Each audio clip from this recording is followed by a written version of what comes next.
Hi everyone, and welcome to this week's Crime and Punishment story. This week I am covering the very tragic story of John Dewar and the murder of Kathleen Alice O'Brady Jones, which took place in Wallsend in 1894. This is a rewrite of one of my very first videos that I felt I would like to cover in much more detail. It was a story that I found fascinating when I first read about it, and it started my interest in the old crime and punishment stories of the Northeast. It is, however, slightly different to my normal stories, but I hope you will still find it interesting. But before we begin, can I just say, if you do enjoy this video, then please give it a thumbs up. And if you are new here or haven't already done so, then do please consider subscribing to the channel to help support the content we create. Thank you. It is completely free to subscribe. It doesn't cost you any money, but it really does help to support the channel. And I would just like to add, as I always do now, that I do record these stories live, so I do sometimes make mistakes, which I always try to rectify, so I hope this does not spoil your enjoyment of the video. The past lives of those involved in this week's case is quite basic, as both are under the age of 16. John Dewar was born in around 1879 in Wallsend to parents John and Margaret, and was one of at least 4 children. He was 15 years old at the time the crime took place. John's father was a draper employing 6 men and 1 woman, and the family lived on the green in Wallsend, and John was an apprentice at the North East Marine Engine Works. Kathleen Alice O'Brady Jones was born in North Wales in around 1883 to parents Madeline and the Reverend William Marlowe O'Brady Jones, and she was one of at least 5 children. She was around 11 years old at the time of her death. Kathleen's father was the vicar of St Luke's Church in Wallsend. On the afternoon of March the 28th, 1894, a rehearsal of a musical performance was taking place at the Co-op Hall on Carville Road. One of those taking part was Kathleen Alice O'Brady Jones, who was to play a violin solo. Many people had attended the rehearsal, including a group of young boys from the Wallsend area. When the rehearsal ended, everyone was leaving by the main entrance, and the boys were now standing near to the door. As Kathleen made to leave the building, the sound of a gunshot rang out in the air, and she immediately fell to the ground. Dr. Aitchison was sent for, but by the time he arrived from his home, which was only a couple of streets away on the avenue in Wallsend, there was nothing that he could do for her, and Kathleen died around 30 minutes later. The police quickly arrested one of the young boys, John Dewar, who it seems had aimed a revolver at Kathleen and pulled the trigger, hitting her in the temple. He was taken to the police station where he was charged with the murder of Kathleen Alice O'Brady Jones. The inquest was held at the Wallsend Cafe before Coroner Rutherford. The Reverend William Marlowe O'Brady Jones said that he had identified the body as being that of his 11-year-old daughter Kathleen. Robert Anderson of Biggs's Main said he had been at the Co-op on the afternoon of the 28th. He said he was also going to perform in the concert that had been due to take place on the same night. He said he had bought the revolver to use for shooting practice, and he had taken it along with him to the rehearsal on the 28th to show his friends. He said earlier in the afternoon John Dewar had been playing with the gun, snapping the trigger and pointing it at people. He added that the gun was empty, so it was harmless. He was then asked if he had reloaded the revolver after this, and Robert said he could not remember. The coroner spoke to him to say that he must be able to remember, as it had only happened the day before. Robert then said he thought he might have put 1 cartridge in it, but he thought he had removed it again. He said it had definitely been empty when John had been playing with it earlier. The coroner then asked why it had been loaded, and Robert said he had been shown the revolver to another friend who had wanted to see how the gun was loaded. He said that he must have forgotten to remove the cartridge after showing it to his friend. He said after this, John had taken the gun again and was once more pointing it around and pulling at the trigger. He said he saw him aim at Kathleen and he suddenly remembered that it was loaded, and he said he was just in the act of shouting, "Don't fire, it's loaded," but it was too late. John had fired and he saw Kathleen fall to the ground. Now I have to add here that he keeps changing his mind, as previously he said he could not remember if he had loaded it, then he said that he had, then he said he thought he'd removed the cartridge, only to now at the end of his statement say that he had tried to warn John that it was loaded, meaning in my opinion that he knew for certain that the gun was loaded right from the beginning. Edward Middlemas of Wallsend said he had been standing next to John when he had fired at Kathleen. He believed that John had called out to her saying, "Come here, Katie, and I will show you how it works." He said he never heard Robert shout to tell him not to fire, but after Kathleen fell to the ground, John had shouted to Robert saying, "Why did you not tell me that it was loaded?" He said he couldn't see where Robert was at the time and was not sure if he was near to them or not. William Ward said he was a chemist from Wallsend and he had been present in the co-op hall that afternoon, and he had seen the boys with the revolver. He had taken it off them and examined it, and finding it empty had given it back to Robert and told him not to take it out of his pocket again and to make sure that it was not loaded.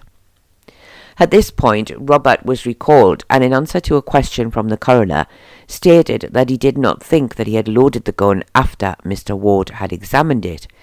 He was then further asked if he could remember what John had said to him after the gun had been fired, and he said he thought he had said something about why had he, Robert, not told him that the gun was loaded.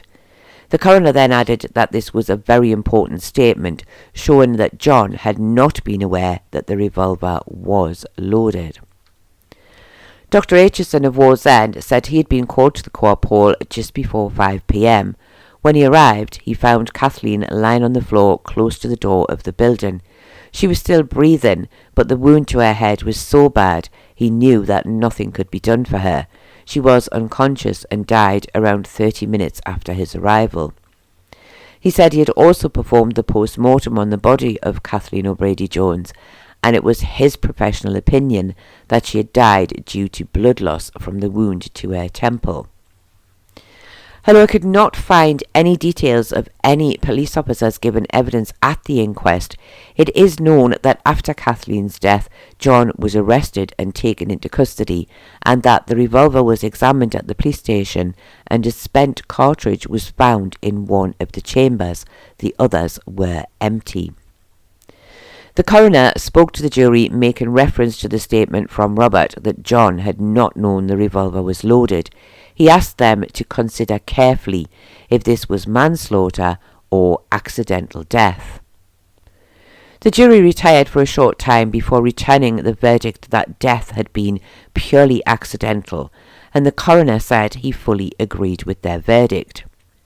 However, John Dewar was not discharged. He was, in fact, taken to the county sessions at Tynemouth, where he was charged with causing the death of Kathleen O'Brady Jones and was remanded for 1 week. The funeral of Kathleen Alice O'Brady Jones took place on March the 31st in Wallsend. The procession from St. Luke's Church was headed by the church choir. And although the article did not say so, it can be assumed that the streets would have been lined with people of Wallsend wishing to pay their respects. At Churchbank Cemetery, her coffin was carried to the graveside by 8 members of the choir, and it was said that the coffin, which was plain oak with brass mountings, was covered with many wreaths from family and friends, and one of the wreaths was described as a harp with a broken string. At the cemetery, it was estimated that around 2,000 people had gathered, and all were said to be quiet and respectful. The service was conducted by Canon Henderson and the Reverend Bolland. The O'Brady Jones family later gave thanks to everyone for their sympathy and kindness, and it was stated that they were travelling south for some time away on account of Mrs. O'Brady Jones being very unwell. The grave of Kathleen Alice O'Brady Jones eluded me for some time. I had searched on numerous occasions and been unable to find it. However, I was aware that her father was also buried in Churchbank Cemetery, and I assumed that she was in the same grave. The bottom end of the grave had fallen over, and on lifting this a few years ago with some help, I finally found the small and simple inscription KAOBJ 1894, which proved that she was indeed buried with her father. On April the 2nd, 1894, John Dewar again appeared at the Tynemouth Petty Sessions, where he was still on a charge of causing the death of Kathleen. It was said that the chairman had asked for as many magistrates to be present at the hearing as possible to ensure that the result they came to was the correct one. John Dewar, who was undefended, stated that he was indeed guilty of firing the revolver at Kathleen, but that he had been under the impression that it was empty. Superintendent Taylor of Wallsend said he had no evidence to offer. He said he had attended the inquest where the jury had found Kathleen's death to be purely accidental, and he appeared to be in agreement with this. John Dewar Sr. said he would like to call for some additional witnesses to be heard to make the case more clear for the public. The chairman said this was not needed. He said it was clear that the case would be dismissed, and if he wished to call for more evidence, then his son would have to be committed for trial, and he saw no reason to do this. Despite this, John Dewar Sr. said he wished to make a statement. He said, "The reports of the case had given a false impression. He said it had been stated that his son had pointed the revolver at Kathleen while she was standing at the door of the co-op hall, but this was not true." The chairman stopped him from speaking and again stated that there was no need to go into this. He then added that if any evidence was given, they would have no choice but to send John Dewar for trial, where he felt he would most likely be acquitted or perhaps suffer a small punishment, but this would only prolong the agony the family were already suffering. At this, John Dewar Sr. said he would say nothing further. The chairman then addressed John Dewar, and speaking on behalf of the magistrates, he said, "This is no doubt a very tragic case, but we feel sure from the evidence given at the inquest that this had been purely accidental. They did not see any signs of ill feeling towards Kathleen. In fact, it was true to say that Kathleen and John had been on friendly terms. This was something that he, John, would have to live with for the rest of his life, and nothing they could say would make the deep regret he felt at the accident any better." That said, the chairman then added that they did, however, feel the sale of firearms to young children was a most dangerous thing to do, and he hoped that the laws on the sale of firearms to minors would soon be changed. John Dewar was then dismissed and free to return home. A small ripple of applause was heard in the courtroom, which was quickly silenced. I did do a very quick search, and it would seem that it was not until 1903 that the sale of pistols to minors was restricted to those over the age of 18. The Reverend William Marlowe O'Brady Jones continued as the vicar of St Luke's in Wallsend until his death in 1908, and as previously stated, he is buried in the same grave as his daughter Kathleen in Churchbank Cemetery. After his death, the family moved away from Wallsend, although his wife Madeline did remain in the northeast area, and she died in Tynemouth in 1942 and is buried in Preston Cemetery. A memorial was later paid for by subscription from the people of Wallsend for the memory of Kathleen Alice O'Brady Jones, and a plaque is still visible in St Luke's Church today. And when St Luke's Church Hall was demolished and a block of flats built next to the church where the hall once stood just a few years ago, They were named Kathleen Court, no doubt also in tribute to Kathleen O'Brady Jones. And I must add here that it's nice that these tributes are in place, as on the whole it is a pretty much unknown story in Wallsend, and it was one that I didn't find out about until around 15 years ago. John Dewar continued to live in Wallsend for the rest of his life, although I never found any evidence that he was married or had any children. He lived for a time at 3 Elm Terrace on the Green in Wallsend, which was the family home, and I would assume a home that he had inherited from his parents. He died at the Royal Victoria Infirmary in January of 1941, and later an auction would be held for the sale of his furniture and other household items. His probate details suggest that he left an estate of over £9,000, which was to be given to Lloyds Bank Limited, and John is buried with the rest of his family members in Churchbank Cemetery in Wallsend. This was a very sad case. John Dewar was, it seems like most boys of the time, curious about revolvers and simply playing around with what he felt to be an empty, safe gun. Kathleen was quite simply in the wrong place at the wrong time, and John was oblivious to the gun being loaded and did not know how dangerous it was to fire at Kathleen. It must have been an awful memory for him to live with for the rest of his life. Robert Anderson, the boy who bought the gun, must have also had to live with the guilt of Kathleen's death for the rest of his life too, but I can't help feel that he knew the gun was loaded and did not make the effort to keep it safe after he'd been told to do so, and after the tragic death of Kathleen he tried to pretend that he did not know it was loaded. His responses to the coroner at the inquest were contradictory almost all of the time. I think he felt that if he admitted that he knew this for certain that it was loaded, that he would have found himself on a charge along with John.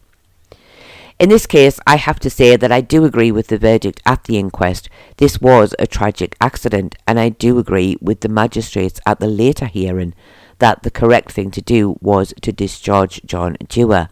It is true to say that he should not have been pointing the gun at people, but believing it to be safe, it doesn't feel like something he should have been punished for. He would no doubt have suffered the memories of it all for the rest of his life. But what do you think? Do you think discharging John was the correct thing to do? Do you think perhaps Robert should have been charged for not taking good enough care of the revolver, for loading and then trying to pretend that he hadn't for loading it? Was he perhaps more guilty than John? Do please let me know your thoughts in the comments below. I do hope that you have found this sad and very tragic story interesting, and as I said, it is slightly different to normal because there isn't really any punishment. But I do thank you all very much for watching, and I do hope to see you all again very soon.